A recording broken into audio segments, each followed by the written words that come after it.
कंपनियाँ बहुत बड़ी, रिलायंस, टाटा, ये तो मिलेंगे और समझ में भी नहीं आएगा और आप छोड़ के भाग जाओगे कि बेकार है। कहाँ म्यूचुअल फंड के बारे में जानना चाहते हो और बिल्कुल नए हो म्यूचुअल फंड के बारे में, तो आज मैं एकदम क्लियर आपको बताऊंगा कि म्यूचुअल फंड क्या होता है, एकदम आसान भाषा में, और आपको समझ में आ जाएगा 2 मिनट के अंदर अंदर। तो मैं म्यूचुअल फंड से पहले आपको बताऊं कि बैंक के बारे में बताता हूं, ताकि आप इससे थोड़ा रिलेट कर पाओगे और आसानी से समझ पाओगे। तो बैंक में क्या होता है, आप और मैं, मेरे जैसे और भी बंदे, आपके जैसे और बंदे बैंक में जाते हैं, पैसे जमा करते हैं सेविंग अकाउंट में। हम लोग सेविंग अकाउंट में गए, हमने हर महीने, साल में, जब मर्जी जब पैसे हमने डाल दिए, बैंक हमें दे रहा है 4% का ब्याज। तो हमें 4% का ब्याज दे रहा है, हमें लग रहा है हाँ हमारा पैसा भी सुरक्षित है, ब्याज भी मिल रहा है, सब बढ़िया है। बट बैंक क्या करता है, हमारे उन्हीं पैसों को लेके वो दे देता है दूसरों को, किसी को लोन दे रहा है, बिजनेस के लिए लोन दे रहा है कंपनियों को, और कोई जैसे आम जनता लोग होती हैं, वो लोग जाते हैं उन्हें लोन दे देते हैं। तो बैंक लोन से पैसे कमा रहा है, हमारे पैसों से बैंक खुद कमा रहा है। इसी एग्जाम्पल को अब आप लेके चलो म्यूचुअल फंड में। म्यूचुअल फंड क्या होता है, ये एक ऐसी एएमसी कंपनी है जिसमें बैंक की तरह ही हम लोग भी पैसे जमा करते हैं, महीने पे भी करते हैं, इकट्ठा भी कर देते हैं लोग, जैसे बैंक में एफडी करते हैं, इकट्ठा जमा कर दिया, ऐसे ही इसमें लमसम के अमाउंट में जमा कर देते हैं।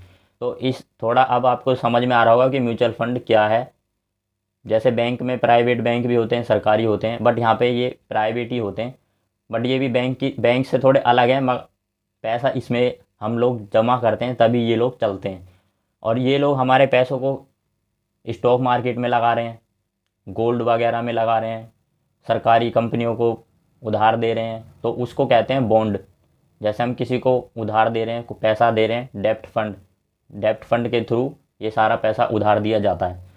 तो उसके बारे में भी हम बात करेंगे, डेप्ट फंड और इक्विटी फंड, ये सब क्या होता है। अगर इक्विटी फंड के बारे में आप जानना चाहते हो तो इसके लिए वीडियो पहले से ही डाल रखी है, और डेप्ट फंड के बारे में अगली वीडियो आएगी। तो चलिए अब म्यूचुअल फंड के बारे में जानते हैं, एकदम आसान भाषा में, बिल्कुल सिंपल।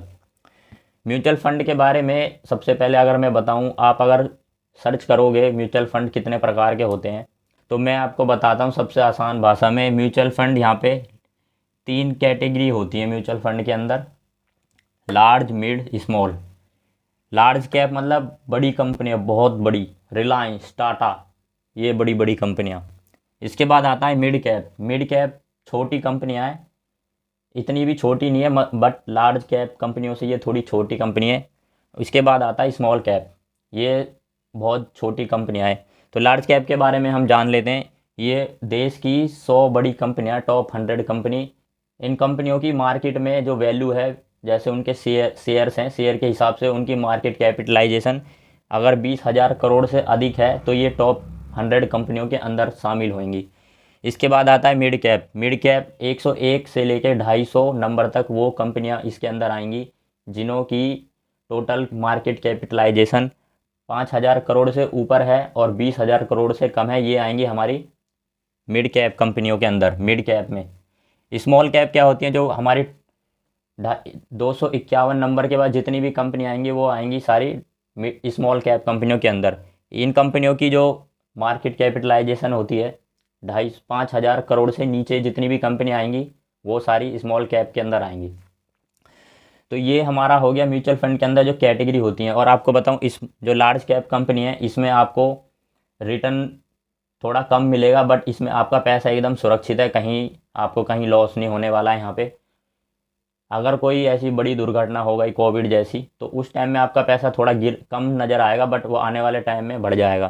तो अगर आप चाहते हो कि हमारा पैसा एकदम सुरक्षित रहे और हमें बैंक से, एफडी से ज़्यादा हमें इंटरेस्ट मिले, तो आप लार्ज कैप के अंदर जा सकते हो बेझिझक। इसके बाद आता है मिड कैप। मिड कैप में लार्ज कैप से ज़्यादा आपको फ़ायदा मिलता है, बट उतना ही इसमें थोड़ा जोखिम भी है, बट लार्ज कैप से कम है। और ये नहीं है कि आप पैसे डाल रहे हो तो उसमें नुकसान ही होएगा, ऐसा बिल्कुल नहीं है। इसमें क्या होता है, जैसे कि आपने पैसा डाला लंबे समय के लिए, ये सारा खेल है लंबे समय के लिए चल रहा है। जितना लंबे समय के लिए आप पैसे डालोगे कोई नुकसान नहीं होने वाला। 500 रुपये भी जमा करोगे तो 500 रुपये के 1 करोड़ रुपये बनने में टाइम नहीं लगेगा, कम से कम 30 साल आपको टाइम देना पड़ेगा यहाँ। स्मॉल कैप कंपनी वो हैं जिनमें हाई रिटर्न मिलता है और उसके साथ हाई रिस्क भी है। जितना ज़्यादा टाइम आप अगर यहाँ भी दोगे तो आपको उतना ही ज़्यादा रिटर्न देखने को मिलेगा। इन दोनों से बहुत ज़्यादा रिटर्न यहाँ मिलता है, मगर ख़तरा भी उतना ही ज़्यादा है। तो आपको अपने हिसाब से सोच समझ के निवेश करना है कि कहाँ पे आपको निवेश करना है, आपकी जोखिम लेने की क्षमता कितनी है। आप अगर मान लो आपने 1 लाख रुपए इसमें डाले और वो घाटे में चले जाएं, आप सहन कर पाओगे नहीं कर पाओगे, तो उस हिसाब से आपको चलना है। बट ऐसा नहीं है कि आपका घाटा ही होने वाला है, यहाँ पे घाटा बिल्कुल नहीं होएगा। लंबे समय के लिए डालोगे कभी घाटा होने वाला नहीं है यहाँ। तो सिंपल सा ये था म्यूचुअल फंड। इस तरीके से यहाँ पे 3 म्यूचुअल फंड कैटेगरी होती हैं। और इसके बाद अगर जानना चाहते हो कि डेब्ट फंड के बारे में, तो डेब्ट फंड के बारे में अगली वीडियो में लाने वाला हूँ, डेब्ट फंड क्या होता है। तो सिंपल सा म्यूचुअल फंड के बारे में यही था। इस हिसाब से अगर आप समझ लोगे तो आसानी तरीके से समझ पाओगे, और अगर आप ज़्यादा डीपली जाओगे तो म्यूचुअल फंड के बारे में जल्दी समझ भी नहीं पाओगे। और म्यूचुअल फंड में जितना जल्दी निवेश कर सकते हो उतना बढ़िया है, क्योंकि इसमें चाहिए लंबा लॉन्ग टर्म गोल। जितना ज़्यादा समय के लिए निवेश करोगे उतना ज़्यादा इन्वेस्टमेंट, उतना ज़्यादा रिटर्न आपको मिलेगा। और वीडियो अच्छी लगी तो चैनल को सब्सक्राइब कर देना, वीडियो को लाइक कर देना, और अगली वीडियो में फिर आपसे मिलते हैं। धन्यवाद।